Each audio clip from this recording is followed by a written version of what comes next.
En un primer moment el que vam fer va ser repassar les coses que estàvem fent bé, perquè això tranquil·litza molt el client. La Marta es va sentir molt tranquil·la quan va veure que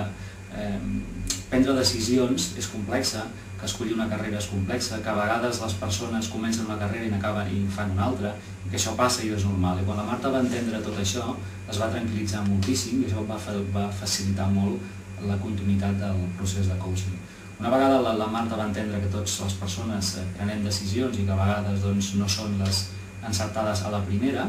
aleshores el que vam fer és repassar primerament els valors de la Marta, és a dir, què és important per ella, què ha de tindre una feina. I la Marta va fer una llista molt interessant de qualitats que ha de tenir aquesta feina que ella està buscant. I encara no li vam posar etiqueta, no sabíem quina era la professió, simplement ens deia que tenien que haver-hi persones, que tenia que haver-hi dinamisme, que tenien que haver-hi projectes diferents, que tenia que ser una cosa molt dinàmica. La llista era encara més llarga, llavors el que vam fer és prendre nota de totes les coses que són importants per ella i que ella vol treballar, i després, quan les vam tindre, ens vam centrar en buscar l'etiqueta, és a dir, quines professions acompleixen els teus valors. En una següent sessió ens vam centrar en les creences,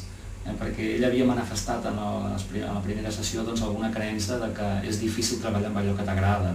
o que una feina que compleixi totes les teves expectatives és complexa, o que no n'hi ha, o que costa de trobar.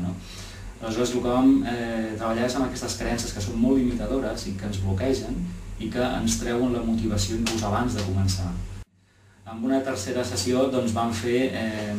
tindre aquesta llista de